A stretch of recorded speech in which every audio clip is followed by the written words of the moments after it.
Olá, alunos, bem-vindo, né, à nossa segunda aula. Continuar aí falando um pouquinho do controle da poluição do ar, né? Um assunto assim bem interessante e fundamental aí para a nossa formação, né? Então vamos lá, aí, nosso slide de apresentação. A gente vai agora falar do slide 2, né? A gente vai falar um pouquinho do histórico, né? De como vem se discutindo, né? O que foi que a história registrou, né? Sobre os poluentes atmosféricos, né? Um pouquinho da classificação aí também dos poluentes, tá ok? Então, historicamente, né, não é novidade, né? Essa questão da poluição do ar, ela já é bem antiga, né? Se nós olharmos aí os registros, né? Ela está aí registrada aí desde o século XIII, aí, ó. Tem esse registro aí das consequências ou de algumas ações aí que possam ajudar aí a qualidade, a minimizar aí os resíduos da poluição aí no ar, né? Então, o rei Eduardo, ele assinou na época aí, né, as primeiras leis, né, as primeiras normativas, podemos dizer assim, né, acerca da qualidade do ar, né. Nessa época, ele proibiu a queima do carvão em Londres, né, durante as sessões lá do parlamento, né, e o uso de carvão como teor de enxofre, né.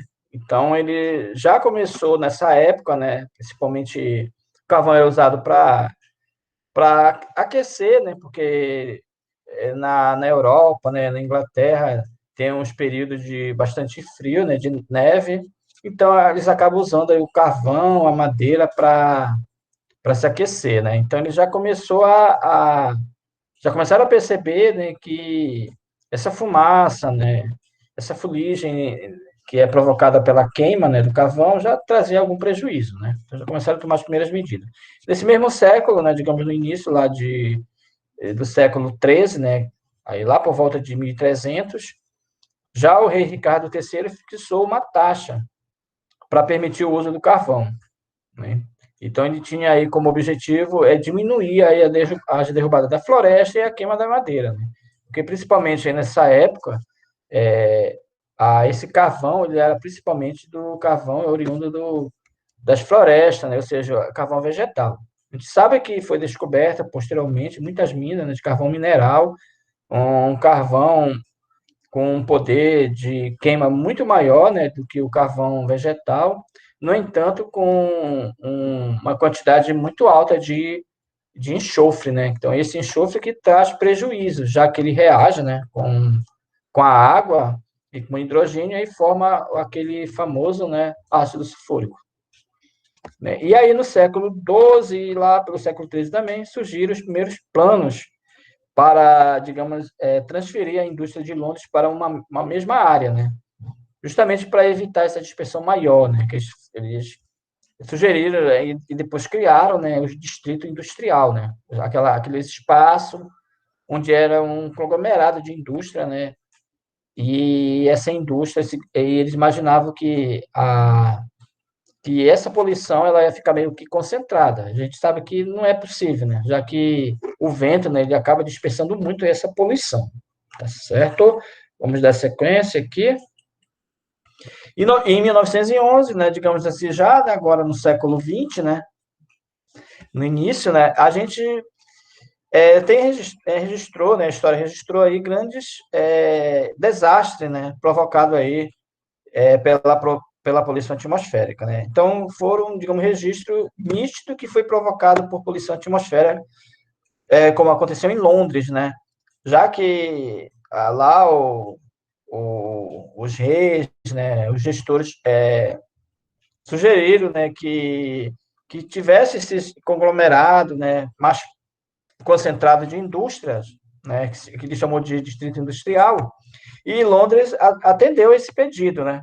Só que aí o excesso dessa indústria, né, o uso excessivo de carvão, né, aí já usava muito carvão mineral, né, descoberto nas minas, e aí ela produz muito enxofre, ocasionou aí esse desastre aí, matando aí mais de 1.150 pessoas, né, em decorrência dessa fumaça que era produzida pelo carvão, né? E aí, começou a ampliar esse alerta maior para criar legislações, por exemplo, tratar, né, ou minimizar a emissão desses resíduos, né? Já que isso ocasionou um grande impacto aí mundial, né, um alerta mundial em relação a esses poluentes. Aí, nesse período, né, o pesquisador, doutor Haroldo Voexo, né, ele propôs o uso da palavra, digamos, smog, né, que era para designar aí a composição do desse termo, dessa fumaça, né, que ela é uma fumaça, digamos, uma fumaça que polui, né, que traz prejuízo.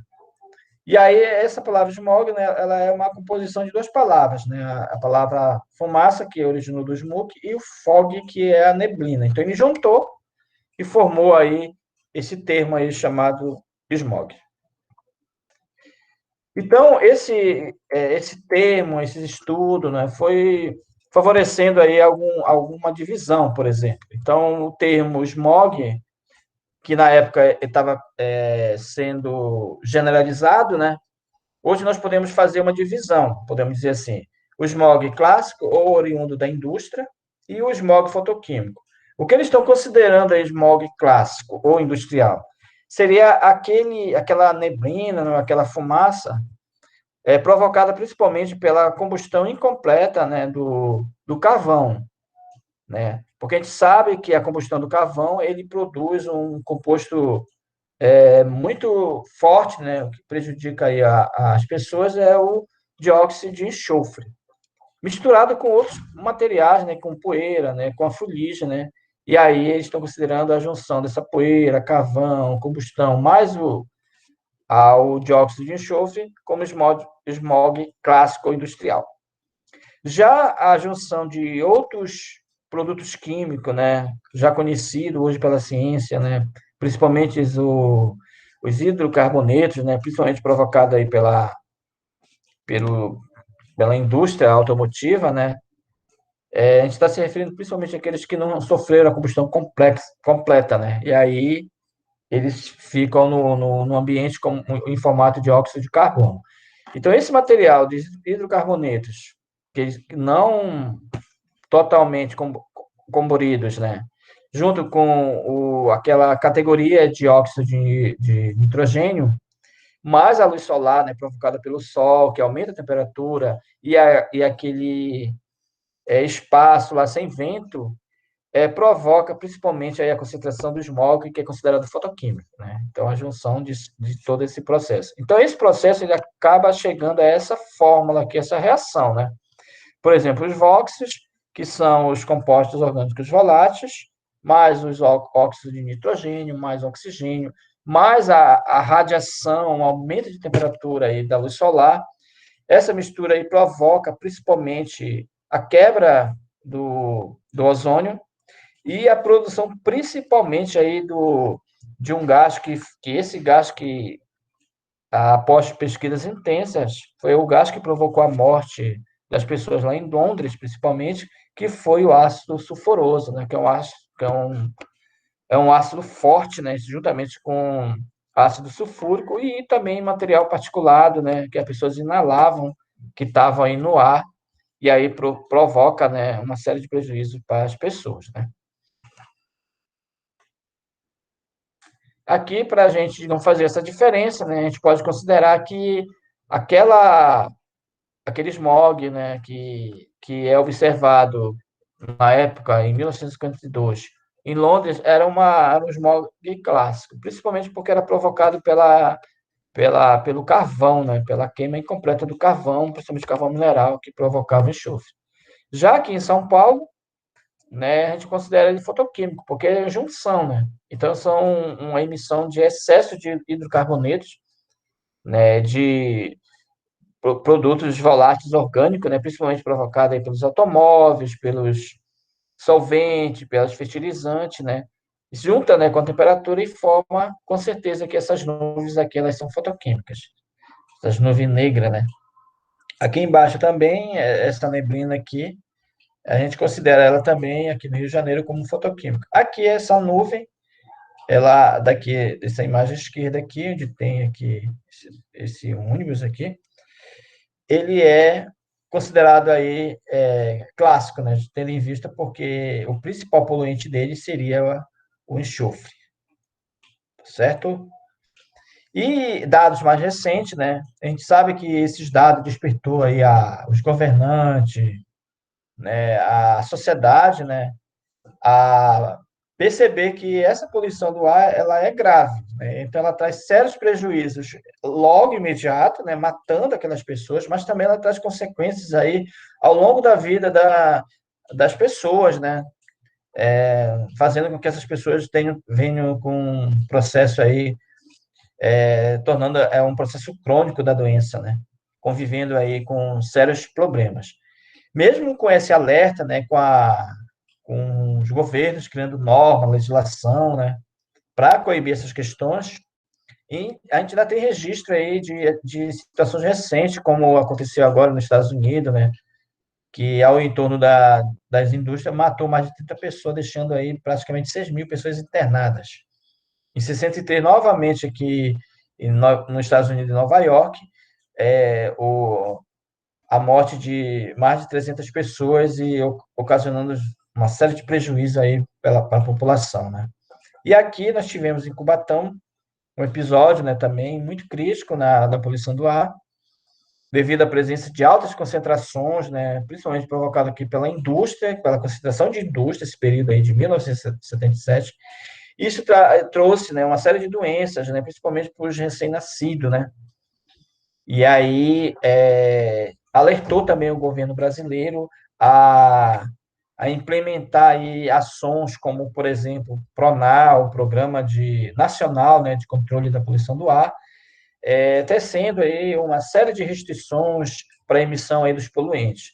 E também criando, né, cenários aí da qualidade do ar, que a gente vai falar esse cenário, né, esses procedimentos em uma aula posterior, ok?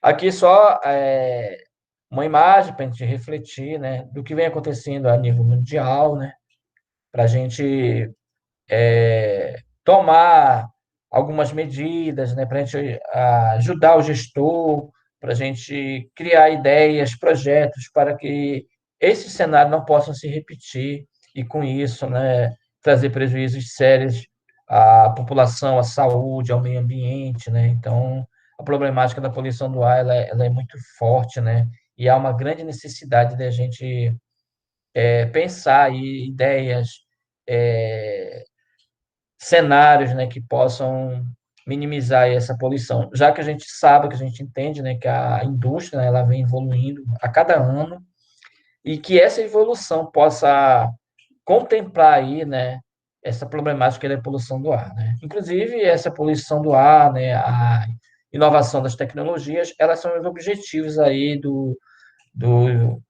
da sustentabilidade, né, que foi implementado aí pela Agenda Mundial, né? Aqui tem um vídeo, né, da, um vídeo até curto, né, que fala um pouquinho desse nevoeiro de Londres, né, surfando a vida dessas pessoas, como a gente comentou aí no slide anterior. A gente convida que vocês assistam, né, para vocês entenderem um pouquinho, né, sobre esse processo aí da poluição. Então, essas fontes, né, atmosféricas, elas demandam, né, elas se processam de algumas formas, de alguns procedimentos. Por exemplo, a gente pode considerar aí, no caso aqui do estudo de Praga, que a poluição do ar é quando contém uma ou mais substâncias químicas que, em concentrações suficientes, podem causar dano aos seres humanos, né? Aos animais, aos vegetais e aos materiais. A gente pode até imaginar que uma substância ela já pode trazer esse prejuízo, né? Então, a concentração de vários pode aumentar ainda mais, né? A gente sabe que na legislação agora estão amarrando os poluentes, estão é, é, coibindo, por exemplo, a emissão desordenada, exagerada aí desses poluentes aí sem controle no ar, né? E também a concentração desses poluentes, né, e os prejuízos deles, né, depende de alguns fatores, né, que a gente pode considerar aqui. Por exemplo, o clima, né, como a gente falou, né, se não se o ambiente na hora da emissão do poluente ele tiver sem vento, esse poluente vai ficar concentrado, podendo prejudicar, digamos, aquela população que está lá naquele espaço. Mas se tiver vento, ela vai se dispersar. Essa, esse, essa dispersação, né, por exemplo, assim, dos poluentes, eles podem ter duas situações. A primeira, ele vai se dispersar e pode ser que ele minimize os efeitos deles. No entanto, ele pode levar esse poluente a outras comunidades, né, em local bem distante, prejudicando, aumentando, né, o número de pessoas que possam ter prejuízo em relação a esses poluentes. De forma topográfica também, né? Por exemplo, a altura, a altitude, né, desse poluente, ele pode chegar a mais regiões, ou ele pode também minimizar que se chegue aí a alguma comunidade. Então, ele influencia onde está sendo produzido também, seja em fonte fixa ou em fonte móvel. E a população, né, que mora naquela região, por exemplo, se a gente pensar em São Paulo, há um excessivo, né, número de veículos, né, circulando, e aí a dispersão de poluente é muito grande, há uma concentração muito grande, por exemplo, de indústria, então aí isso aí podemos imaginar que o modo de vida daquela população pode interferir na concentração de poluentes, e como a gente falou, né, na indústria, o tipo, qual é essa indústria, né, que tipo de indústria que tem, né, se ela emite muito poluente, né, se tem indústrias, né, químicas, né, que possam estar emitindo poluentes perigosos aí para o espaço, e com isso, obviamente, vai trazer prejuízo para a população, né? E aí, a, a ocorrência, interferência da quantidade, do poder público fiscalizar a emissão, controlar, isso também vai trazer aí ou favorecer a concentração desses poluentes, né? Então, é toda uma dinâmica aí por trás dessas concentrações aí desses poluentes no ar, né?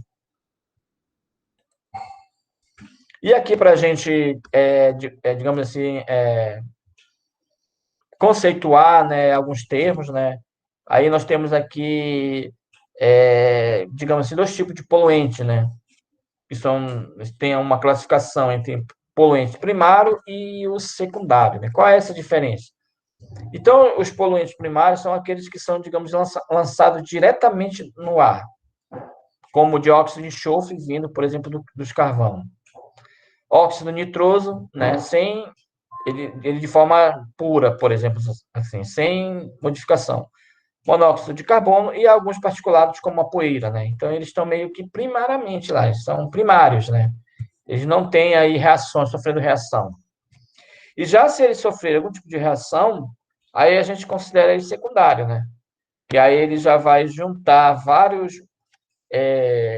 moléculas, né? E aí, junto com a atmosférica, na atmosfera, né? Que nós encontramos já o nitrogênio já inerte lá, né? Aí nós temos o oxigênio, nós temos aí a umidade, né? A água, né? E aí, se esses poluentes primários, como o enxofre, o nitrogênio e o carbono, e de se juntar aí a esse material, ele vai formar, por exemplo, o ácido sulfúrico, o ácido nitroso, né? Dióxido de enxofre, o dióxido de carbono e outros, né? E aí eles são considerados poluentes secundários, ok? E aí, em relação à fonte, né? Nós temos duas, né? As fontes fixas e as fontes móveis. As fixas, né, a gente pode imaginar aí a indústria, né, aonde está sendo emitido, né, aquele poluente de forma pontual, né? E se a gente ir para o lado das fontes móveis, que atualmente, né, os dados estão apontando que é o maior poluidor, né, que seria principalmente os veículos automotivos, né, os veículos como todos, seja ônibus, veículos, né, que a gente usa no dia a dia. Então, esses são os vilões, né, agora, né, inclusive o CONAMA, né, o governo criou uma legislação só para controlar e fiscalizar aí as fontes emitidas por veículos. E, claro, né, nós temos diversas fontes também que trazem prejuízo aí para a natureza. Aqui é só um gráfico, um dado para a gente fazer uma reflexão, né, nessa questão ambiental, nesse processo, que a gente percebe, né, que mesmo que a lei ela está sendo mais incisiva, tendo mais fiscalização, né, teoricamente a população, né, ela está mais consciente de alguns problemas ambientais, a gente percebe que os números eles não estão falando isso, né, eles estão apontando que esses índices eles só tendem a crescer, né? Se a gente pensar aqui, por exemplo, no dado aqui de uma projeção, né, por exemplo, do dado de 2014 aqui sobre o transporte, ó, que representa aqui, né, aqui não está em dados percentuais, mas aqui no gráfico a gente já pode imaginar que aqui representa praticamente 50% da emissão dos transportes. É de 483 megatoneladas de carbono lançado, nós temos aqui 224 megatoneladas de dióxido de carbono lançado no ambiente, né, provocado pelo transporte. Ó. Então, um índice bem alto, alarmante, inclusive. Aí, seguido aqui pela indústria, né, já com um valor menor, geração da energia, né, energia principalmente aquelas de termoelétrica, mas a gente sabe que a energia hidráulica, né, que ela é considerada uma energia renovável, mas ela é uma energia poluidora, porque ela acaba trazendo muita degradação ambiental. Aí segue os outros valores. Se a gente comparar aqui 2023, ó, ao aumento do número de emissões de dióxido de carbono para o meio ambiente, ó. Ele aumentou aqui de 224 para 306 toneladas, megatoneladas de dióxido de carbono. Então, a tendência até 2023 é aumentar, assim como aumentar o da indústria e da geração de energia, né? Um aumento, ó, mesmo com todas as tecnologias implementadas, né? São dados da ONU aqui, tá? Que traz todo esse crescimento. E não é só esse dado em relação à poluição, a gente sabe, por exemplo, resíduos sólidos há uma projeção de aumento, as pessoas produzirem mais resíduo, né? Então, tudo isso são números que, digamos assim, não são muito animadores, né? Mesmo pelo crescimento da conscientização, da tecnologia, parece que não está refletindo aí sobre esses números, né? Principalmente aqui no caso que a gente está falando dos gases do efeito estufa, né? Dos poluentes que provocam o aumento do aquecimento global, né? Então, é claro que há muitos números que acabam não se completando, né? Mas são situações que desanimam um pouco, mas a gente sabe que a gente não pode desanimar. Por isso, a necessidade de pensar ideias, pensar, criar hábitos, né, por exemplo, né, que possam reduzir essa emissão aí de poluentes, né, que trazem toda essa problemática para a humanidade, né. Aqui o outro gráfico, né, também, né, que só para te ter uma noção aí, né, que o principal vilão, né, dos gases que provoca o aumento do efeito estufa, né, do aquecimento, é o gás carbônico, tá? Que seria esse dióxido de carbono, né, que a gente está comentando aqui nesses números aqui da ONU, né, da empresa de pesquisa energética do Brasil, né? E aí seguido pelo metano, né? Desculpe. Pelo metano também, apesar de o índice dele ser menor, né, aqui, né, a gente sabe que o metano é o gás mais letal aí para o meio ambiente, né? Então ele fica mais tempo na atmosfera e com isso ele traz um prejuízo muito maior. Oh, desculpa. E aí o CFC, né, reduziu drasticamente, né, porque foi criado políticas aí para que se fosse emitido, mas ele ainda não representa um índice alto, um valor alto aqui, né, pela essa fatia aqui dessa pizza, né? Então são dados que a gente começa a pensar e refletir a importância desse estudo, desse conhecimento, ok? Então a gente agradece mais uma vez a oportunidade, espero que vocês tenham gostado. A gente pede que vocês pesquisem mais sobre o assunto, tem muito dado disponível aí, né, na rede mundial da internet, tem muito estudo, tem tese, mestrado, que traz informações para a gente, que vai ajudar no entendimento desse assunto, dessa temática, de a gente entender a problemática e pensar na estratégia, né, que possam ajudar aí a minimizar aí essa problemática aí da poluição atmosférica, tá ok? Eu te agradece e a gente se encontra aí num próximo encontro. Tchau.